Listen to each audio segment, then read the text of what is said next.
अस्सलाम को friends, welcome back in Urdu villa. चलिए आइए अब नावल का पार्ट नंबर 8 स्टार्ट करते हैं।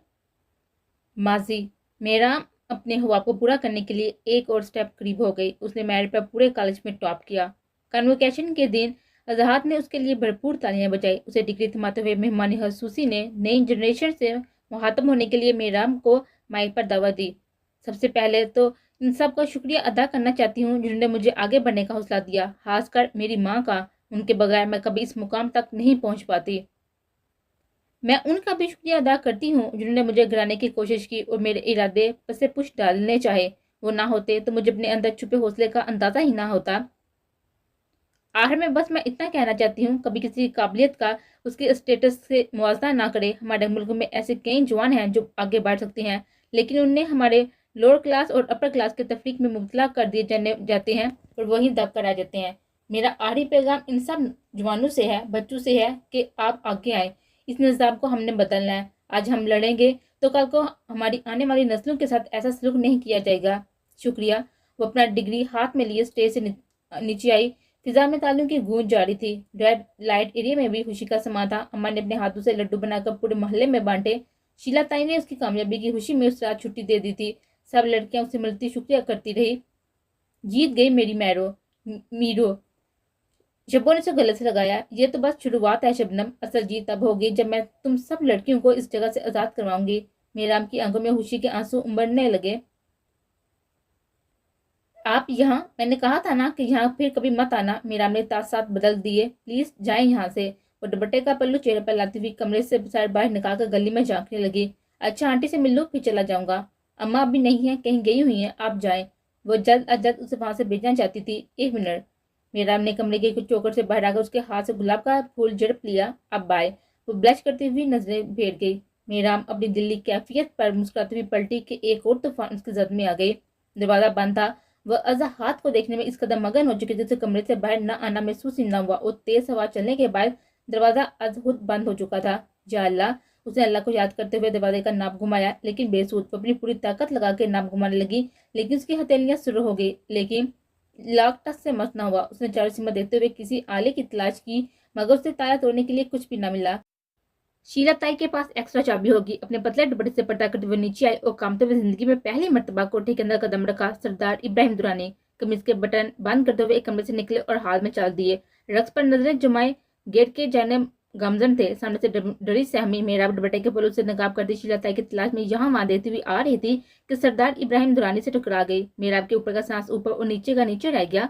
लड़के मारे चेहरा छुपाने की नाकाम कोशिश करती उंगलियों से पल्लू छूट गया और उसका शफाफ गोरा चेहरा, लंबी नाक, गुलाबी होंठ वाजा हो गए। सरदार इब्राहिम दुरानी इस नाजुक और कमसून खूबसूरत लड़की से नजरें नहीं हटा सका। बिना पलके झपकाए वो टिटकी बांधे हुए मेराब को सरता पैर देखने लगा। उसके लंबे चौड़े मर्दाना सरापे के आगे मेराब मंजिल आम से चुप कर गई थी। सॉरी। गला तय करते हुए मेराब ने फिर से दुपट्टे के पल्लू से नकाब किया और सर झुकाए अंदर बढ़ गई। इब्राहिम दुरानी पूरा पलटा और आंखों से ओझल होने तक वो मेराब को तकता रहा। मेराब, तुम यहाँ क्या कह रही हो? शबनम के पैरों तले से जमीन निकल गई थी। वो मेराब को कोठे के अंदर देखकर घबरा गई। शबनम, वो कमरे का दरवाजा लॉक हो गया है। अम्मा रज़िया ताई से मिलने गई हैं। उन्होंने मुझे ऐसे कमरे के बाहर देख लिया तो बहुत डांटेगी। उससे पहले कि वो आ जाए तुम जल्दी से शीला ताई से दूसरी चाबी ला दो। मीरा ने शबनम को अल्लाह का भेजा हुआ रहमत का फरिश्ता समझा। उसके हाथ हमें मिन्नत करने लगी। पर तुम कमरे से बाहर क्यों आई वो सब बात में बताऊंगी, प्लीज पहले चाबी ला दो। उसकी हालत गैर होने लगी। अच्छा यहाँ आओ। शबनम से किचन की जन्म ले गई और पूरे दीवार के ओट में खड़ा कर दिया। तुम्हें किसने अंदर आते हुए देखा तो नहीं? शबनम ने उसे कान से थमकर सवाल किया। मेरा आपको इब्राहिम दुरानी से टकराना याद आया, लेकिन सच छुपाते हुए नफी में सर हिलाया। ठीक है, तुम यही रुको, मैं ताई से चाबियां लेकर आती हूँ। शबनम उसे तरीद करते हुए अंदर की जाने भागी। ताई, चाबियों का गुच्छा चाहिए, मेरी चोली फट गई है, ऊपर वाले स्टोर से दूसरी निकालनी है। शबनम ने एक सांस में झूठ करा था। कम खाया करो, वजन बढ़ रहा है तेरा। शीला ताई ने डरते हुए साड़ी के वेस्ट में फंसाई की चेन निकालकर शबनम की जानब उछाली तो उसने बड़े वक्त कैच कर ली। आंखों में उगते आंसू रोकती वो मुड़कर किचन की जाने भागी। वो तमाम चाबियां मेरा को थमाकर उसका हाथ मजबूती से थामे कोठे से बाहर आ गई। खुद पर जमी इब्राहिम दुरानी की नजर बेखबर मेरा मशकूर होते हुए शबनम को गला लगाया और आबदीदा होती तेजी से सीढ़ियां चढ़कर ऊपर आ गई। वहीं दूसरी जानब सरदार इब्राहिम दुरानी शीला ताई के कमरे में जा बैठे। क्या बात है सरदार, आज बड़े मूड में हो? शीला ताई ने टेक लगाते मैंने हेस लहजे में कहा। शीला, मुझे वो नई लड़की चाहिए। सरदार इब्राहिम तबस्सम हुए। सरदार, मेरे पास 2 माह से कोई नया माल नहीं आया। शीला ताई उनकी फरमाइश पर हैरान हुई। शीला, मेरी आंखें एक्सरे से कम नहीं है। कोई नया है, कोई पुराना? कौन नया है कौन पुराना? इन नजर देखकर पहचान जाता हूँ, कीमत बताओ उसकी। सरदार इब्राहिम दुरानी अपनी बात पर कायम रहे। शीला ताई का दिल धड़क गया था। उन्हें खतरे की घंटी बजती हुई महसूस हुई। किसकी बात कर रहे हो सरदार? वही नाजुक परी जो थोड़ी देर पहले कोठे के बाहर बनी सीढ़ियों से ऊपर वाले कमरे में गई थी। उन्हें लापरवाही से जवाब दिया, लेकिन शीला ताई की आंखें बड़ी हो गई, उनका रंग उड़ गया। सरदार, गलतफहमी हो गई है, उस कोठे की नहीं है। शीला, तू जानती है सरदार इब्राहिम दुरानी की एक मर्तबा किसी चीज पर नजर पड़ जाए तो वो उसे हर हाल में हासिल करके रहता है। इब्राहिम साहब को गुस्सा आने लगा। वो तैश में उठे और बाहर जाने लगे। सरदार, वो सच में कोठे की नहीं है, मैं दूसरी लड़की देती हूँ ना। शीला ताई उन्हें कायल करने के लिए उनके पीछे लपकी। कहा ना शीला, मुझे वही चाहिए। सरदार ने हाथ उठाकर अपना हतमी फैसला सुनाया। सरदार, हाथ जोड़ती हूँ, आपके पैर पड़ती हूँ, उसे बख्श दो। मैं फ्री में 3 लड़कियां देती हूँ, चाहे तो मुझे ले लो, पर उसे नहीं। शीला ताई गुल्लो गेट हो गई। अब तो देखना ही पड़ेगा ऐसा क्या है उस लड़की में कि तुम अपने आप को पेश करने पर आ गई। इब्राहिम दुरानी के अंदर मेरा आपको हासिल करने की ख्वाहिश शिद्दत इख्तियार करने लगी। नहीं, रहम करो, ऐसे मत करो। उसकी रफ्तार से कदम मिलाती शीला ताई लड़खड़ा गई थी। सरदार, खुदा का वास्ता है, उसे कुछ मत करना, वो बहुत पाक बच्ची है। शीला ताई घबराने लगी। पहली सीढ़ी पर कदम रखते ही सरदार साहब रुके और पीछे मुड़कर शीला ताई को देखा। इज्जतों के कारोबार करती औरत लड़की की पाकी के लिए गिड़गिड़ाती हुई अच्छी नहीं लगती। शीला शीला ताई पर जुमला कसा और तेजी से सीना ऊपर चढ़े। शबनम की आंखें डबडबा गई। उसने सब जाने की तरकीब सोचते दिमाग चलाया और एक धमाका सा हुआ। उसने अजहात का उसे अपना नंबर दिया याद आया। उसके कदमों में हरकत शुरू हुई और तेजी से अपने कमरे में भागी। लदरते हाथों से उसने तकिए की शीट में छुपाया कार्ड निकाला और टेलीफोन की तरफ भागी। अजहात, मैं शब्बो। एक घबराई हुई नस्वानी आवाज स्पीकर में उभरी। कौन शब्बो? अजहात ने हैरत से पूछा। शबनम, मेरा आपकी कोठे वाली सहेली। शबनम की गुलो गेट आवाज ने अजहात को अवसान अता कर दिए। हाँ शबनम, क्या हुआ? अजहात का पूछा मुकम्मल बिना हुआ तक शबनम रोने लगी। अजहात, तुम जल्दी आकर मेरा आपको यहाँ से ले जाओ, वो खतरे में है। सरदार इब्राहिम की इस पर नजर पड़ गई है, वो उसे नहीं छोड़ेगा। प्लीज अजहात, मेरा आपको बचा लो, वो बहुत बड़ी मुसीबत में फंस गई है, जल्दी यहाँ आओ। शबनम के पास चलता वो फोन से ही आजाद को खींच लेती। मैं आ रहा हूँ, एक लाइन का जवाब देते हुए आजाद कॉल काट कर अपनी बाइक की जाना भागा और उसे हवा से भी तेज रफ्तार चला दी। अम्मा किचन में खड़ी और मेरा किताब हाथ में लिए हुए बैठी अपनी बातों में मगन थी जब दरवाजे पर दस्तक हुई। मेरा किताब टेबल पर रखते हुए उठी और आम से अंदाज से बिना पूछे दरवाजा खुला कि अपनी जगह चामत हो गई। अम्मा। सरदार साहब ने कदम आगे बढ़ाया तो मेरा एहतियात 2 कदम पीछे लड़खड़ा गई। उसके दिए चीखते हुए अम्मा को सदा लगाई। क्या हुआ, कौन है मेरा?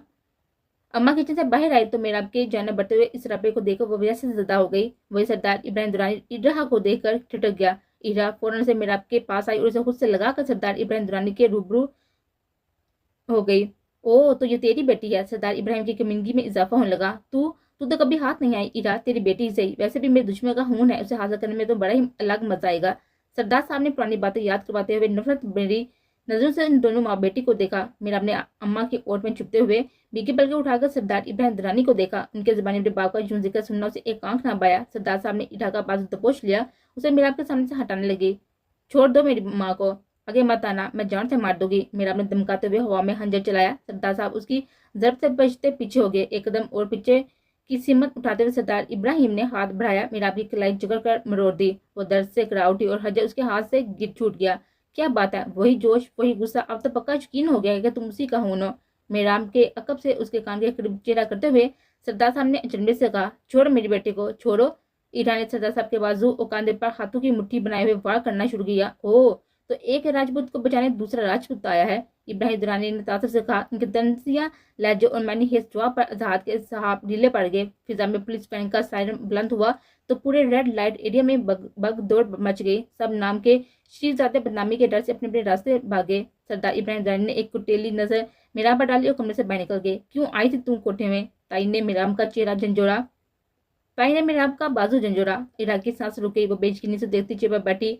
तुम कोठे में गई थी? उन्हें अपने कानों सुनने पर यकीन नहीं आ रहा था। क्यों गई थी वहां? वो दिल गिरफ्ता होते हुए चिल्लाई। मेरा आपके आंसू जारी हो गए। वो मैं थोड़ी देर के लिए बाहर गई थी, पीछे से दरवाजा लॉक हो गया, मैं ताई से चाबी लेने गई थी। मेरा, ये क्या कर दिया, ये क्या कर दिया तुमने? मैं तुझे इस जगह से बचाती रही और तुमने आज जानते बुरे इस जगह पर कदम रखा।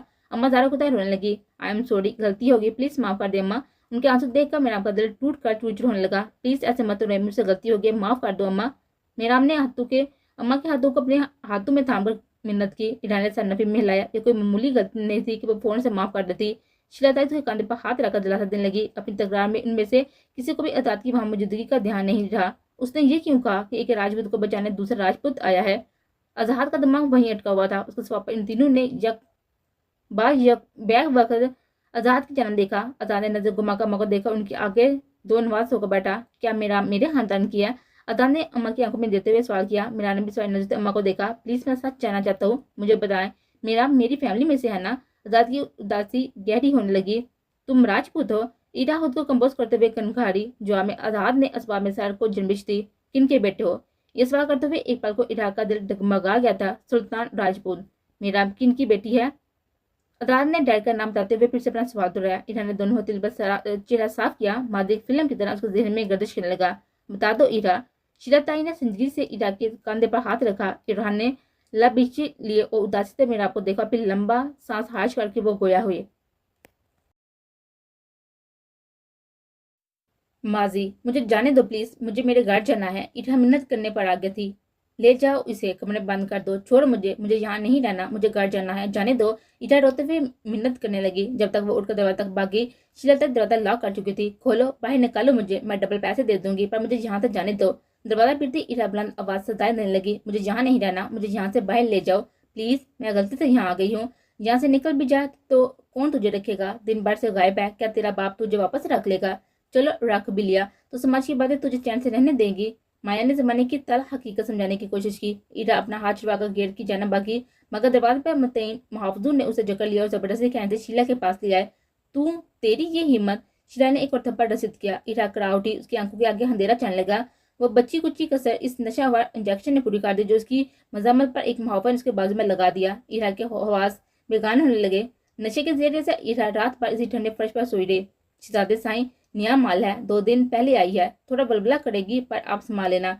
शीलाताई ने इस नौजवान के कंधे पर थपथपा कर विंक किया। जी शुक्रिया। जितनी पुरकशी शख्सियत थी, इतनी ही मजबूत आवाज। एंजॉय। शीलाताई मैंने हेज अंदाज में कहते हुए बाहर निकल गई तो शहजादे ने दरवाजा लॉक कर दिया। कामयार ने सरता पैर इरा को देखा। देखिए, मैं वाइफ नहीं हूँ। ईरा ने खल करने की कोशिश की। यहाँ आई हर लड़की यही कहती है। काम्या ने लापरवाही से जवाब दिया। मैं सच में यहाँ की नहीं हूँ, मुझे धोखे से यहाँ ले आया गया है। आप मेरी मदद कर दे, मुझे यहाँ से बाहर निकाल दे। ईरा ने उम्मीद भरी निगाह से इसको देखा। कोठे में एक मिनट बाद जो आ गई वो कभी बाहर नहीं जा सकती। मुझे ये सब नहीं करना, प्लीज मुझे जाने दे। नहीं, मेरे पास मत आओ। वो बुलंद आवाज सुनने लगी। नहीं। ईरा ने डरते हुए आंखें बंद कर ली। हाथ में पकड़े आईने के टुकड़े पर ईरा का दबाव बढ़ गया तो उसकी कलाई पर कट लग गया। वो गिरा उठी। कामयाब पीछे हुआ उसके हाथ से रस्ता हुआ खून देखकर गुस्सा हो गया। Are you mad? ये क्या कर दिया? कामयाब ने रोते हुए ढाका बाजू दबोच लिया और बैग पर बिठाकर जेब से रुमाल निकाल उसके जम पर पट्टी बांधी। प्लीज ये रोना बंद करो। वो थोड़े फासले पर बैठ गया। ईटा के रवैये पर कामयाब तब गया था। उसने लब बीते आंसू पर काबू पाने की कोशिश की। कामयाब ने घूरकर ईटा को देखा। वैसे तुम वाकई बहुत खूबसूरत हो और रोते हुए भी और भी खूबसूरत लग रही हो। हा हा हा। कामयाब ने मुझसे कहा और जोर तक कैसा लगाया। अपनी शक्ल देखी आईने में, जाओ मुंह हाथ धो कराओ। हंसते हुए कामयाब ने हाथ जलाकर कहा। ईटा बेच के नीचे उठी वॉशरूम में दर आई। पढ़ी लिखी हो? उसने ईरा की मासूमियत से लबरेज आंखों में देते हुए पूछा। 9th क्लास में थी। ईरा का दिल बुझने लगा। पी यहाँ कैसे आई? वो आंखें छोटी करके उसकी जाने मुतवज्जो था। हमारे मुआशरे में उस्ताद को बाप का दर्जा दिया जाता है। कहते हैं माँ बाप के बाद उस्ताद इंसान की शख्सियत बनाने में अहम होते हैं। मैंने इसी नसीहत को याद करते हुए अपने उस्ताद से मदद मांगी, नौकरी की तलब की। क्या मालूम था वो मुझे चंद पैसों के बदले यहाँ भेज देगा। अपनी कैफे बताते हुए ईरा की आंखों में नमी उतर आई। ओ प्लीज दोबारा रोने मत लग जाना, मेरे पहले सर में बहुत दर्द हो रहा है। काम्या ने कुफत में मुबतला होते हुए इल्तिजा की। वैसे मैं भी यहाँ पहली दफा आया हूँ, अजीब सा लग रहा है। काम्या ने राजदारी से सरगोशी की।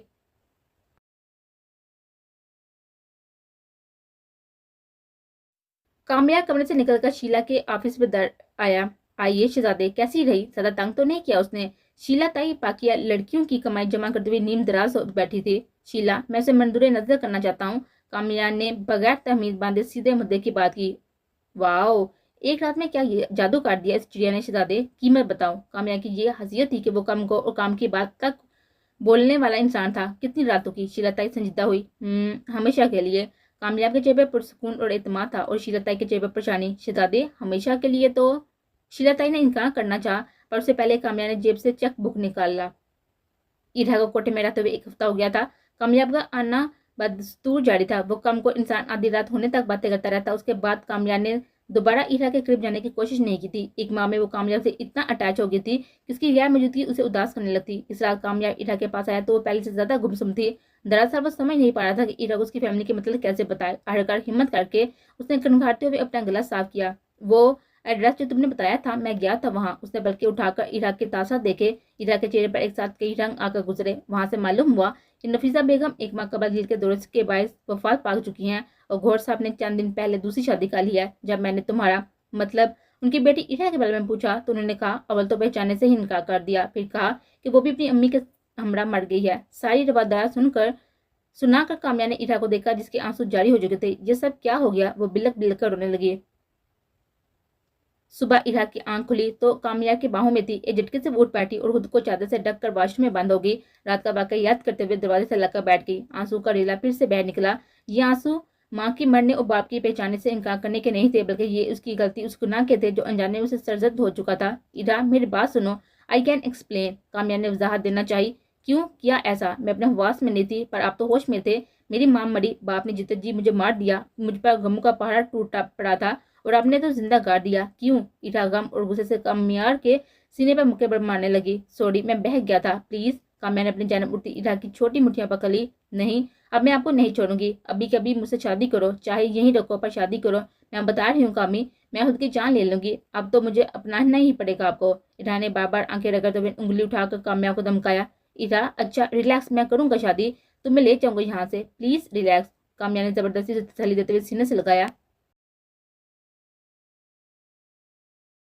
इरा के लिए एक एक लम्हा गुजारना कांटों पर चलने के माने था। वो बेसब्री से कामया का इंतजार करने लगी। दिन भर वो बेचैन रहती और रात गहरी होने तक गेट पर नजर जमाए कामया की मुंतजिर रहती। यूं ही एक माह गुजर गया। उस दिन सुबह सवेरे ही इरा की तबीयत बहुत बिगड़ी हुई थी। उससे उठा भी नहीं जा रहा था। माया और शीला ताई उसे पास के क्लिनिक ले गई। डाटे के मुआयने पर शीला ताई को जो खबर मिली से ताई का सर चकराने लगा।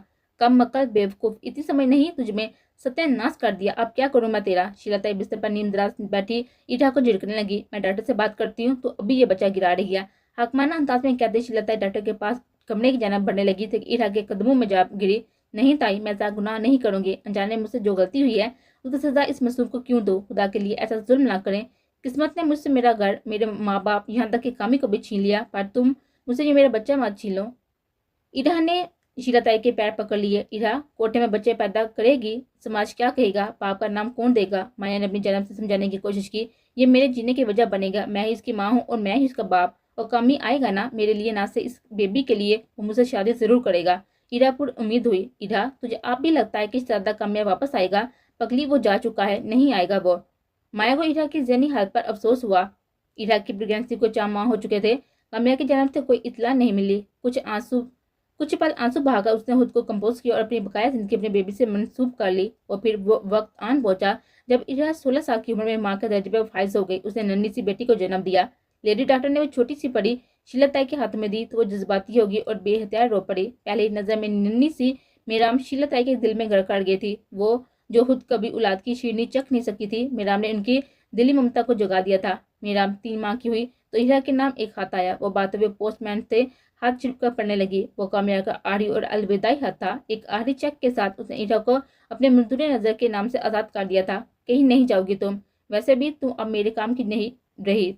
बच्चे की माँ पर कोई मर्द पैसे नहीं लगाता। और रही बात मीराम की, तो अगर शीला जबरदस्ती किसी से धंधा करवा सकती है तो किसी को भी इस गंदगी से बचा भी सकती है। मैं जुबान देती हूँ इरा, तेरी बेटी कभी इस माहौल का हिस्सा नहीं बनेगी। हम दोनों मिलकर उसकी ऐसी परवरिश करेंगे कि कोठे की हवा भी ना छू सके। शीला ताई ने पुरअज़म होते हुए वादा किया। अज़हर ने मिराब को सरदार इब्राहिम दुरानी के जंगल से बचाकर जब सच्चाई जानने की ख्वाहिश की तो रिहा ने एक फिल्म की तरह अपने माजी को याद करते हुए सारी दास्तान आज़ाद और मिराब को सुना दी। मिराब अम्मा की तकलीफों पर उनके गले लगकर रो पड़ी। उसकी माँ ने जमाने के कैसे कैसे सितम सहे वो सोचकर भी दहल गई। अम्मा का बीका चेहरा साफ करते हुए मिराब ने मजबूती से अम्मा को खुद से लगा लिया। वहीं दूसरी जानब अज़हर ने चेहरे पर हाथ फेरते लंबा सांस लिया। उसे अपनी फैमिली के किसी मर्द से ऐसी बेइतनाई और यकसर फरमोशी की तो नहीं थी। शहजादे कामयार मेरे चाचू हैं, उसने अफसोस से सारे हाथों में गिरा लिया। इरा और मिराब समेत शीला ताई ने भी बेयकीनी को देखा, पर आजाद उनके जन्म मतवजह नहीं था। उसे हकीकत तस्लीम करने में कुछ वक्त दरकार था। बिल आहर खुद को संभाल कर वो चेयर पर से उठा और अम्मा के आगे दुआ न होकर उसके हाथ उठाए। आप बेफिक्र रहिए, मेरा अब अकेली नहीं है, मैं हूँ उसके साथ, सब ठीक हो जाएगा, मुझे बस थोड़ी मोहलत दें, मेरा आपको उसका मुकाम जरूर मिलेगा। अजान ने यकीन दहानी करवाई तो इरा ने शफकत उसके रुखसार पर हाथ रखकर सर को जन्मिश दिया।